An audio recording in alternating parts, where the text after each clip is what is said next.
microphone is on. I always check mine to make sure it's off. Got a few seconds before we start, so.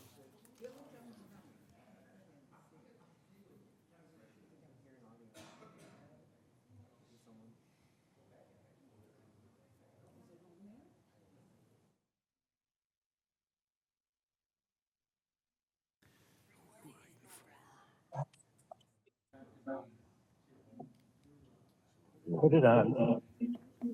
I had them. Always do. I always make sure everything is. Somebody's got an extra microphone on. What kind of feedback? Oh. That was. Okay, it's X. Okay, it's X. Meters. Mute your phone, please.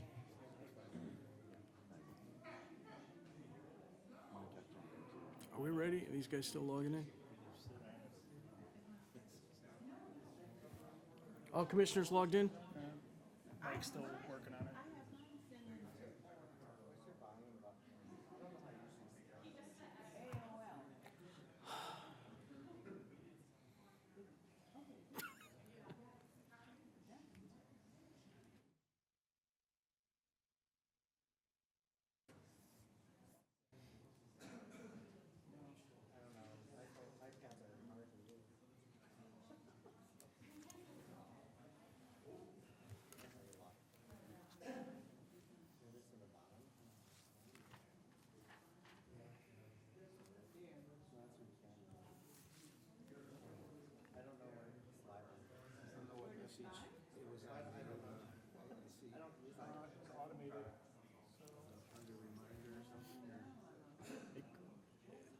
Email came from Zoom, so search for Zoom. You can search for Zoom, or the other thing too is that there's a link in the agenda packet. Wait a minute, this is looking promising. Yep, there you go. Okay, thank you. Join webinar. Let me know when you're in, Mike. Okay. How do you turn the volume down on that? Just mute the microphones. The microphone's muted, it's just the speakers are, I hear echo, but it's not. Success. All right, cool. I'd like to call a meeting to order. Please rise and join me in the Pledge of Allegiance. I pledge allegiance to the flag of the United States of America and to the republic for which it stands, one nation, under God, indivisible, with liberty and justice for all. Thank you. Commissioners, please make sure you mute your video devices and turn on your microphones. Jill, can you call a roll, please? Recording in progress. Tom Euclides. Here. John Ott. Here.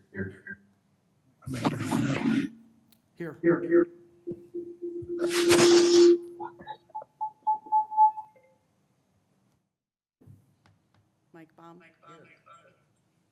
Mildred McNeil James. Here. Joe Yen. Here. Marion Bond is absent. Okay, first item on the agenda is the approval of minutes from Planning and Zoning Commission meeting of March 6, 2025.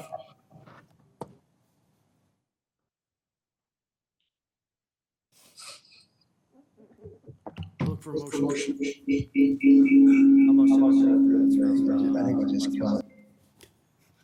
forgot the date.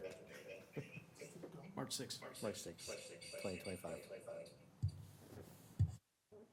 Have a motion, do I have a second? I'll second it. Motion and a second, please call roll. Vice Chairman Yen. Yes.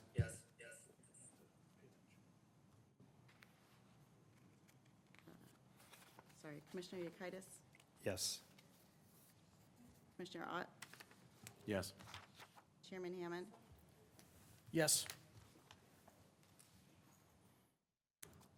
Commissioner Baum. Yes. Commissioner Yes. Chairman McNeil James? Yes.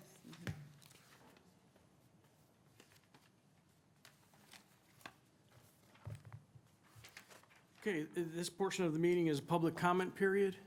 If you'd like to make a comment on anything that is not on tonight's agenda, please step up to the podium, state your name, and sign in. If there is something you want to comment on that is on the agenda, please wait till that item is called before the commission.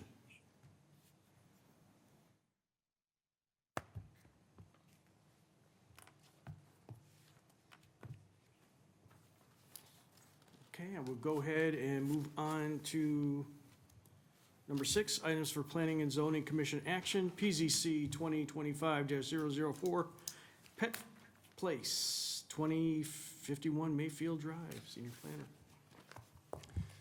Yeah, Matt and Desiree Bruns have submitted a petition to amend the special use on the property along with several variations.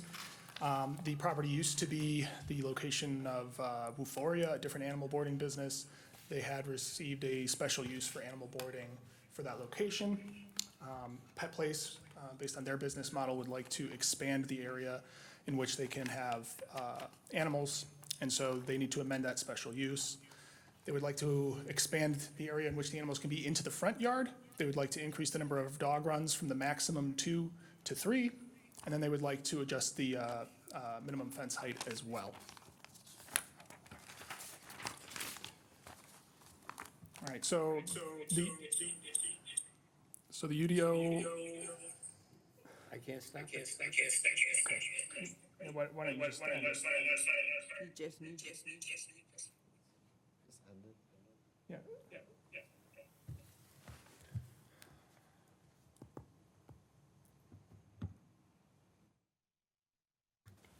Okay. The UDO says that for animal boarding, fences are required to be a minimum of 6 feet, but the previously granted special use requires a minimum 8-foot fence. There is an existing dog run in the area with a solid 8-foot fence. They would like to amend that special use to allow one of the dog runs, the one in the side and rear yard, to be 6 feet high, and that would be vinyl coated chain link. They would also like to expand a dog run into the front yard with a 4-foot fence that would be vinyl chain link, and that would line up with the parking lot. We determined that that would be the minimum deviation because the standard fence height restrictions for the UDO are 4 feet in the front yard, so this would be a little bit more consistent with what is required for other uses. But obviously, you know, it's a little bit different for animal boarding. Their proposal for the front yard is that they would either only have small dogs there. They've also suggested the possibility of making it a members-only dog park, in which case the dogs would not be unattended.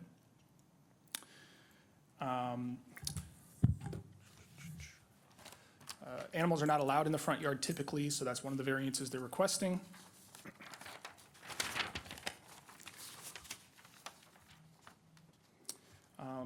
They are not required to do any landscaping.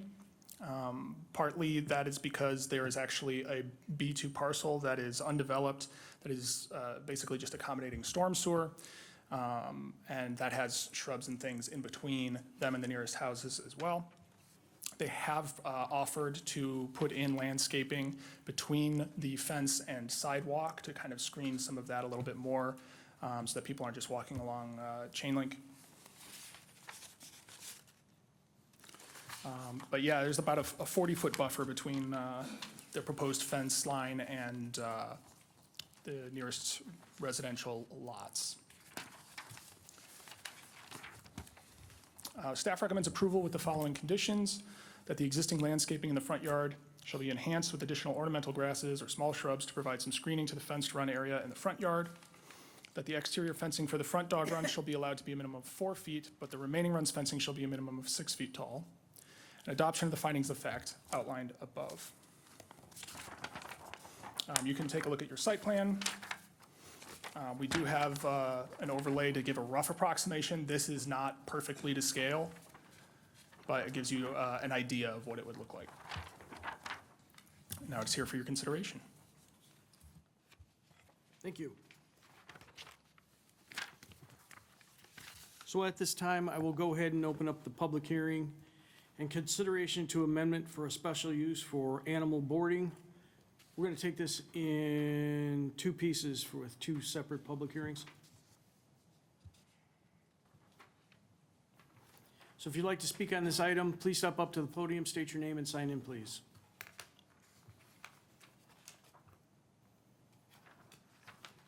Anyone online? Okay, no one online. I will go ahead and close the public hearing. Commissioners, any questions, discussion? Yes. Did the petitioner want to speak at this time, or?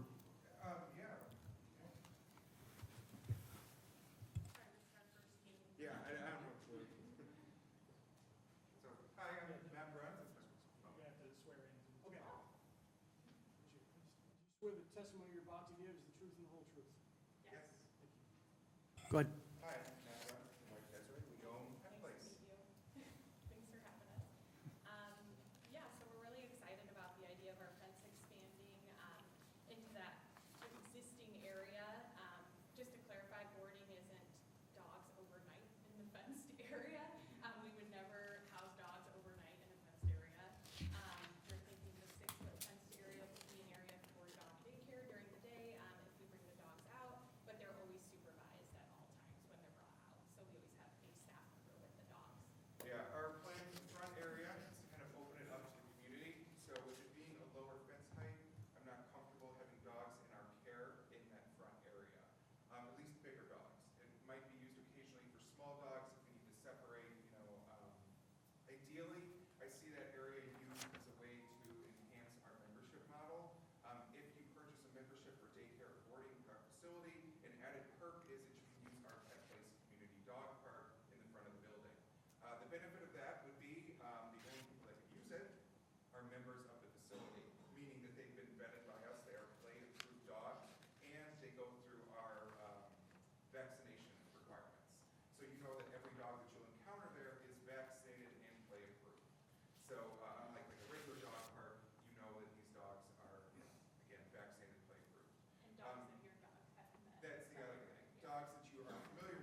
Thank you. Tony, when was this originally approved for building and everything? I don't remember the date off the top of my head, but it was quite a while ago, maybe close to a decade or something like that. 10 years? Yeah, something like that. I remember voting on this a long time ago, so, okay. Any questions or comments from commissioners? I have a question, maybe to the village first. Is there a limit to how many dogs can be in this facility? We do not have any kind of requirement on the maximum amount of dogs. I don't know, there may be state Yeah, I requirements. can speak to that. So, the only area in the northern part of Illinois that I'm aware of that has ordinances based on how many dogs per square feet is the city of Chicago. The typical general guideline is about 15 to 20 square feet of space per dog. Desiree and I have done the math for our playroom, and we figured that that is just too crowded for what we are comfortable with. So we have gone up a little bit. We said that we want about 25 to 30 square feet per dog. That puts our maximum capacity in our play area, our current indoor play area, to about 20 dogs. We have never had a situation where we've had 20 dogs in there yet. The most we've had, what, 16 or so? Most we've had was our adoption. Oh, those were puppies. Yeah, and there were puppies, Yeah. but But- we do get dogs of various sizes, which Yeah, also. that plays into it, but basically, we're not gonna overcrowd our current play space. Now, given the addition of the fence, I'm not thinking that, or at least at this time, that our numbers will increase by much, because in the event of bad weather, we need to bring the dogs inside. We're not gonna keep dogs outside in the rain, obviously in the snow, if the yard is muddy. Yeah, right, if it's hot, they'll need to come in for air conditioning. So my plan is to not really increase our maximum capacity by much. But we kind of pride ourselves on running a smaller facility, because Yeah. then we know all of our dogs, and then it's a little bit more safe. And, we are pretty selective on the dogs that are in our care and dog daycare, and how playful they are and comfortable they are with other dogs, and we'll continue to follow that model. Yeah. So, so you said you weren't going to use it for like outdoor boarding overnight, Correct. but you board overnight during normally? We do have boarding inside of our facility. We have two different options, for two different spaces inside our facility. But dogs are isolated unless they live in the same house and the owner approves that they can share a space. The term boarding in the industry applies overnight stay. Daycare is what we use for during the day, during business hours. There will be no overnight boarding outside. Okay. I have a question. When you do daycare during the day and you expand these fences, how many hours a day are you expecting dogs to be out there? So, good question. Right now, given the, rain and the mud that would be out there, they will be out there at all. In the wintertime, when there's snow, unless it's like a husky that wants to play fetch for, 20, 30 minutes. From the bathroom and Right, come in. right.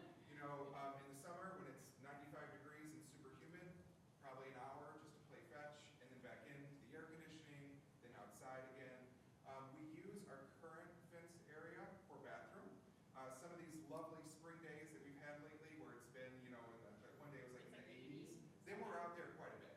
The employees love it, the dogs like the fresh air, they sit in the sun, they just kind of They bask. kind of veg out and So, hang out. We've been using our current fenced area for that. Now, as it gets, like I said, to be super hot and super humid, I envision either taking dogs out in rotation, small groups out, the rest of them inside the building in the air conditioning, and kind of rotate them. I would consider putting in like a shaded area, just because every dog deserves shade. I would never force a dog to be outside and there not be a single area of shade. So I've been looking at like pre-manufactured gazebos, or like some type of a shaded structure, that we can put out there until our trees. We have trees that are out there, they're just young, so until those trees mature. So during daycare, you wouldn't be taking dogs in and say, they're gonna stay out there all day. So, they're, on these gorgeous spring days, I'd love to be outside. But every single day of the year, absolutely not. I'm sure there'll be a cool summer day that we want to take advantage of it. That being said, our hours for daycare, they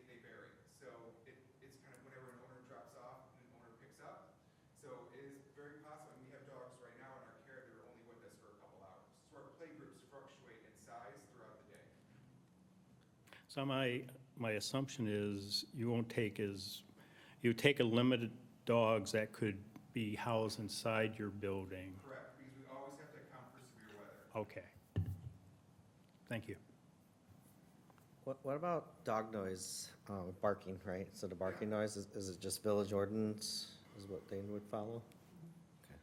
Yeah, and you also have to remember, dogs, when they're playing, they're running, they're chasing. You don't really get a lot of the barking that you would get if a dog is just in their backyard alone with no toys, nothing to occupy it. A lot of the times when people complain about a barking dog, that's the situation. Not necessarily the dogs that are playing and chasing and, like that, there really isn't much barking. Yeah, because we're inside and we're in a contained space and we really don't get a ton of Yeah, barking. and even with our current outside space, and I think the previous owners would agree, there haven't been any complaints from anybody in the neighborhood with noise associated with the current use of our outside fenced area. I have a question for the village. If these, let's say it's passed and they will add these fences, they mentioned about food trucks and movie nights. Would that have to be a separate thing brought to the village? Yes, to it would. allow? That is not part of this special use. Thank you.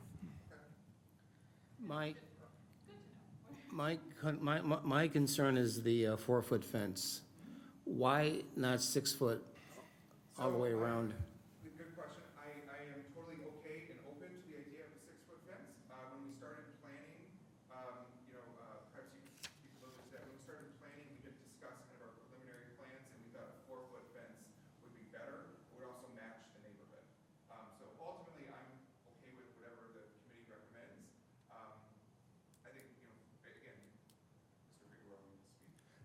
Yeah, that was based on staff's recommendation because we felt that it would be more of a minimum deviation, that it would better fulfill the intent of the broader ordinance. That doesn't mean it has to be 4 feet. That was just kind of where we landed. You mentioned that there'd be smaller dogs in the front with the 4 foot. Could a small dog jump over in theory? Realistically speaking, any dog can jump over anything. The question is why. So that whatever is on the other side of the structure would have to be more enticing than what's on the inside of the structure. Dogs want to be with us. We've got toys, we have other dogs, and dogs are social animals, they're pack animals, and the dogs that we are taking are play-approved dogs. They pass our rigorous vetting process. So we're not going to necessarily take a dog that's going to, jump over the fence and try to escape. That's also one of our screener questions that we ask even before we have our fence. It's one of our screener questions that is asked with our online software program, and we describe that we have 3 different heights of fences at Pet Place: an 8-foot, a 6-foot, and a 4-foot.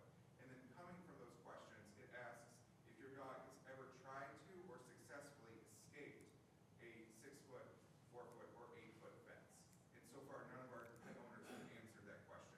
We did that in anticipation of this, so that our current customers, we know and we have vetted their dogs.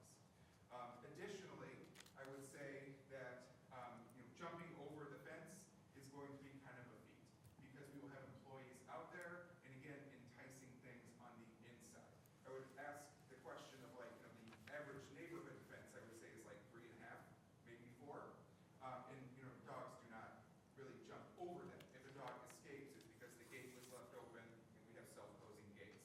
It's because there was a gap, they dug under it. That is typically how dogs escape fences. I would personally like to see at least a 6-foot fence along the west side, closest to the single-family homes. I think that'd be better. No, the plan is that after the car dips down to 4 feet, that entire front part is 4.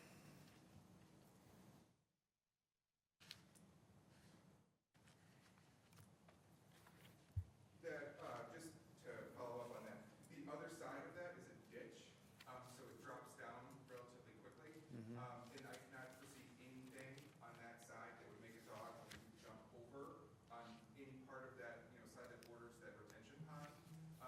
Additionally, if you think about depth perception, with where our fence is located, it's going to drop off. It's a relatively steep grade there.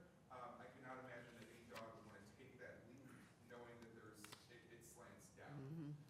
No, I can understand having a 4-foot fence from the road because you don't want to drive by a canyon, but I would think on the west side, a 6-foot fence would make sense. Okay. Whatever the committee decides. No, that's a chain link PVC fence, so you can see through it.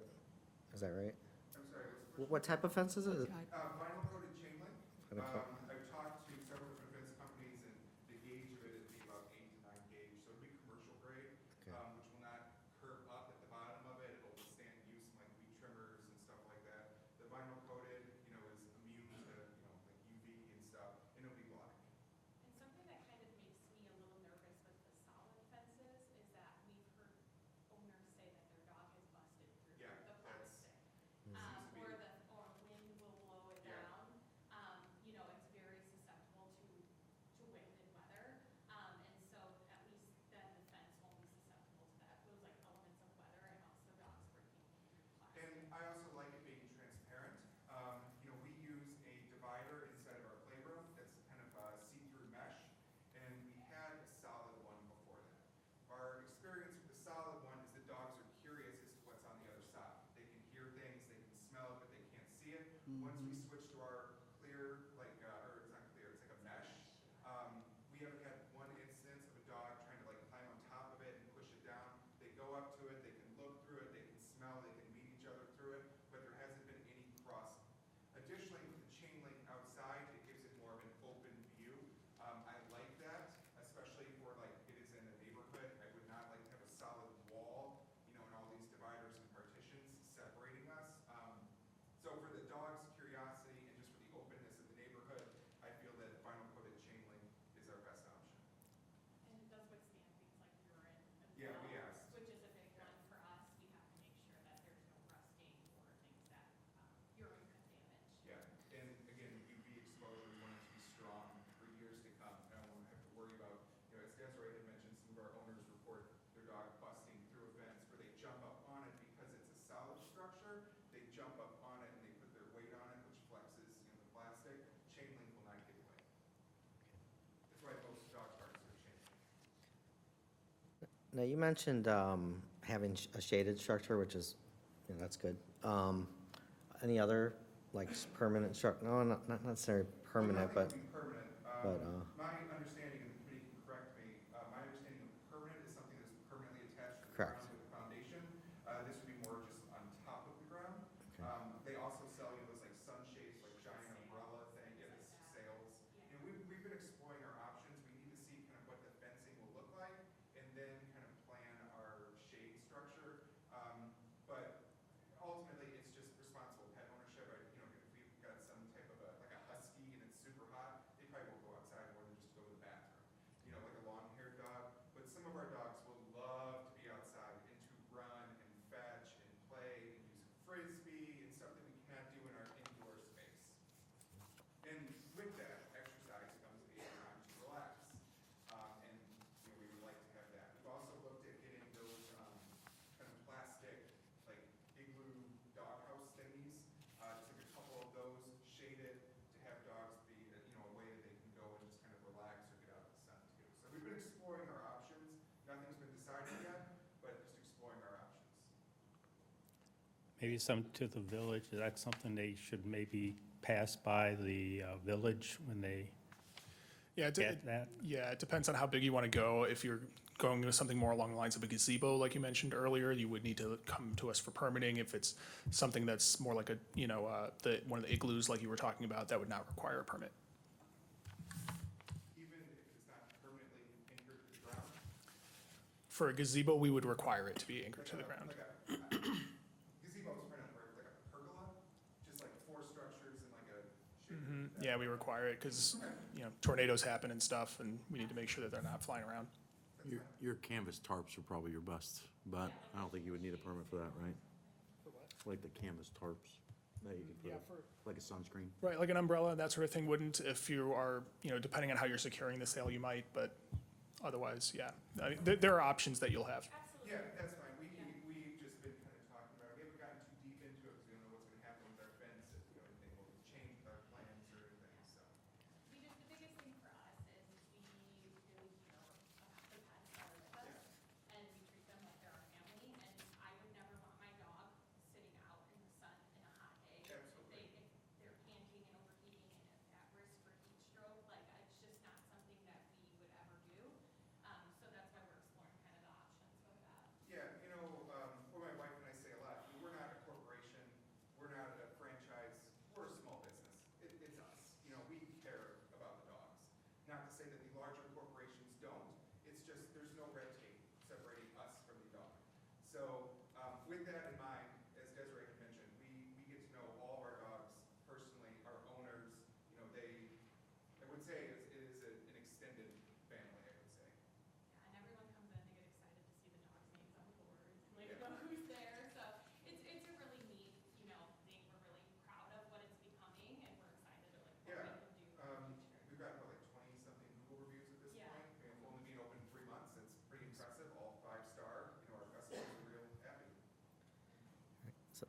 So this is a question for the village.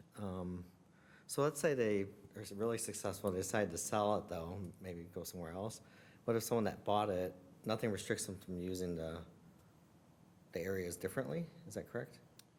Correct, unless it's a special use that would, the use would require some other kind of approval, then Well- yes. Yeah, so they could put like large dogs in the front. 'Cause No, that's, It's specified. represented, it's specified in the staff report and stuff like that. Okay. And typically in the industry, the definition, the kind of dividing line between small dog and big dog is like 35 pounds? Probably a little bit less. It's like 30, 35. I don't have the exact number, but generally that's the But division. really, for us, our biggest comfort is having the dogs at the higher fence Yes, area. agree. Just as a During point the of day, clarification. yeah, because we run the safest situation possible.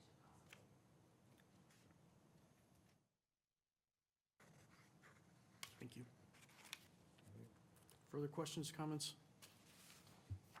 If not, Appreciate your guys' time. oh, thank you.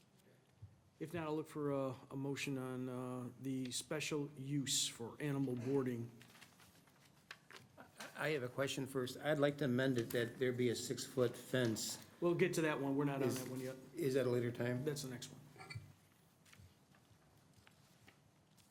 All right, I'll motion to approve the special use for, sorry, I lost track, for PVC 2025-004, amendment for special use. Do we have exceptions or There's conditions? conditions, yeah.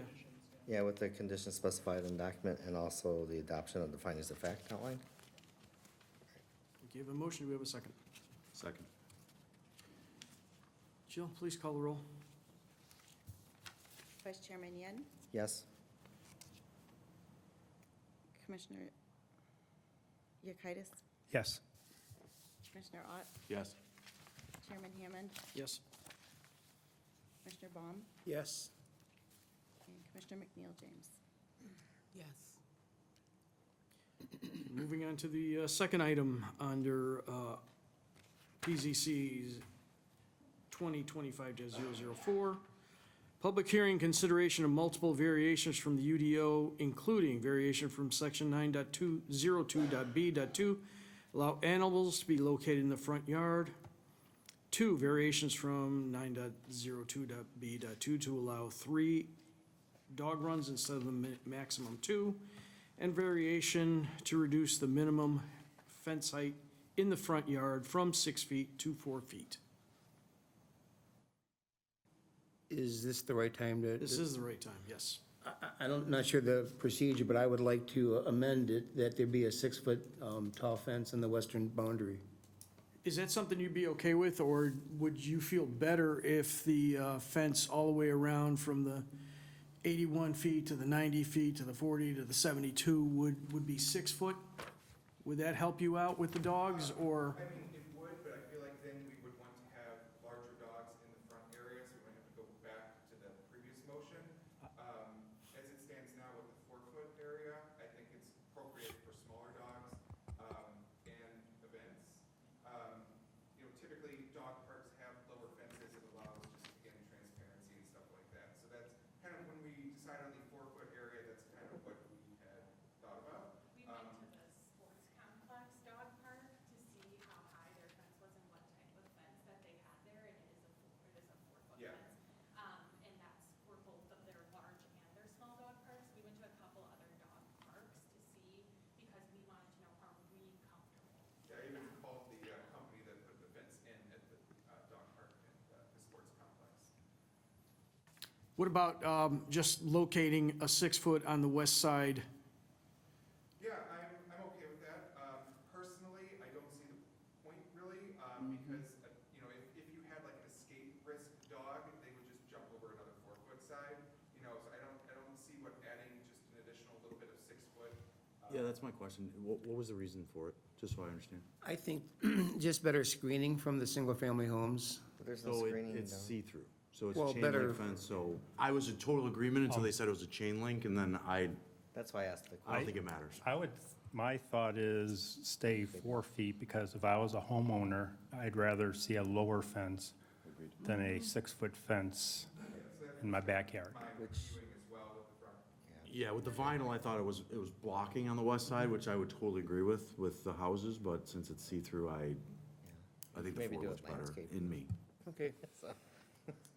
It If goes you want right more into screening. a ditch. Yeah, it's a ditch, so. There's Yeah, no, it's going- Yeah. there's trees and stuff in it. Yeah, it's a very big retention pond with trees and tall grasses, and it's very far from the houses. Yeah, it is. And And most 40 of feet. those houses do have Every, fences. every house that borders that has a fence, and there's already been landscaping there from the previous owners of the facility.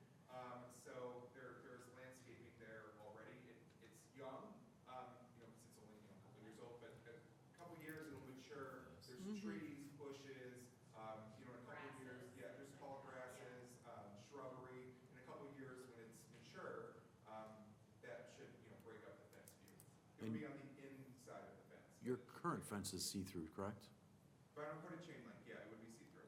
What about the one that you currently have back there The now? one we currently have is PVC 8-foot height. Okay. It's solid. We like that, because every single dog that we bring in the facility would be eligible for that area. It's flush against the building, there's no gaps, it kind of digs below grade a little bit. And with 8 feet in height, we don't have to worry about anybody escaping. So I like that fence for its purpose. Additionally, the solid structure allows us to use it more so in the winter because the wind is blocked.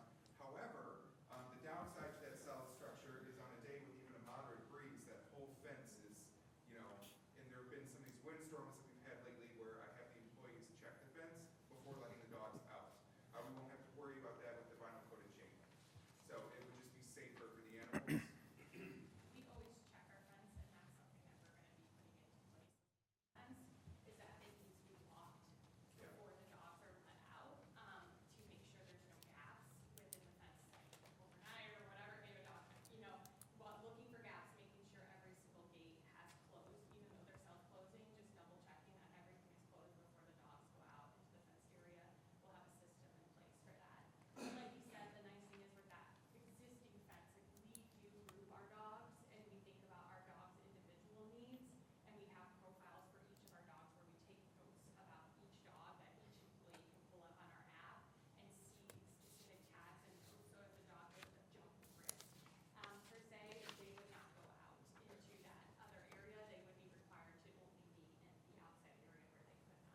Yes, they would still have access to bathroom and stuff like that, it just would not be the outside, the run, the longer area. So it gives us like some options depending on the individual dog. Correct. Okay, thank you. This time I will go ahead and open up the public hearing on PZC 2025-004 for item number 2, public hearing consideration for multiple variations of the UDO. If you'd like to speak on this item, please step up to the podium, state your name and sign in, please. Nobody online? Nobody online. Okay, we'll go ahead and close the public hearing. Commissioners, any further questions or comments? If not, I will look for a motion.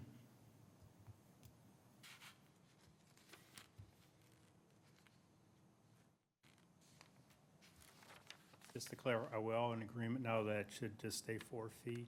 I'm okay with that. Okay. I can make the motion.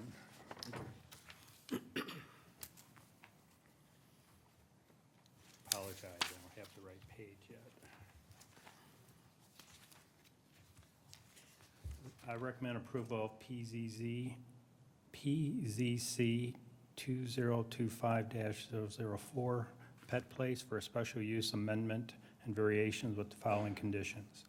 The existing landscaping in the front yard shall enhance with additional ornamental grasses or small shrubs to provide some screening to the fence run area in the front yard. The exterior fencing for the front dog run shall be allowed a minimum height of 4 feet. The remaining runs fencing shall be a minimum of 6 feet tall. Adoption of the findings of fact outlined above. I second. Have a motion and a second. Please call the roll. Commissioner Yekitis, Yes. Commissioner Ott, Yes. Chairman Hammond, Yes. Commissioner Baum, Yes. Commissioner McNeil James, Yes. Vice Chairman Yin. Yes. This will be forwarded to the village board on Monday, April 7th. I believe it's 7 PM. Thank you. Good luck. Welcome. Next item on the agenda is community development update, new business. Yes, we've got a few projects underway. Popeyes is just in their hands now, so really just waiting for them to, That's been a long wait. yeah. So it's entirely done on our end. We are looking at a couple of new projects for next month. Spartan Athletic Complex for Aurora University is looking to annex a portion of the property that's up there. And we have a petition for a smaller solar farm at the end of, I'm forgetting the name, but it's right along, it's the vacant area right along the Gilman Trail, just on the south side of the Gilman Trail there, back tucked in behind the housing there. So that'll be an interesting one. We may have some other options as well, possibly a text amendment to address some of the issues that came up with Wayside Cross, which has been, currently it has been tabled. We're going to look at that text amendment probably next meeting to see how that might move forward. Yeah, so that's about it. Okay, anything from commissioners? Nothing? Nope. Okay, next meeting, I think I missed the cue when we had the public comment period. Is it too late to go back, Trav? It's about the Wayside Cross. No. well, that is sitting with the village board right now, correct? I think it's with zoning as well. There's some zoning issue. I think it's already moved past zoning, hasn't it, or is it For coming Wayside? back? I mean, the text amendment will be coming at the next meeting, so that may, I mean, that'll be, should be a public hearing. Okay. So we'll see.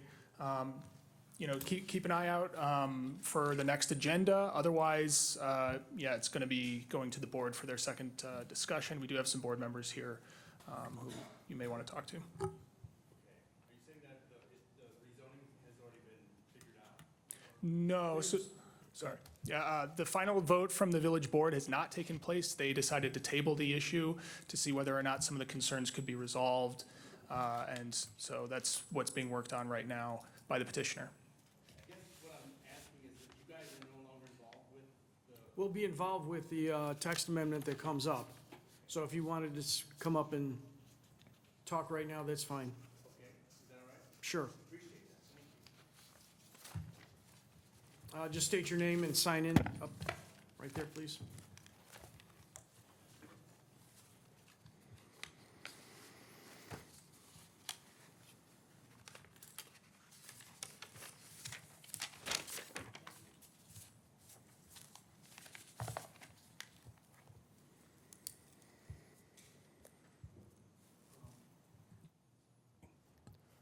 Hi, good evening. Thanks for changing the agenda a little bit. I didn't realize that that was my only opportunity, or that was the opportunity to speak. My name is Edgar Behrens. I live at, Oh, you swear Oh, the yeah. testimony you're about to give is the truth and the whole truth? I do.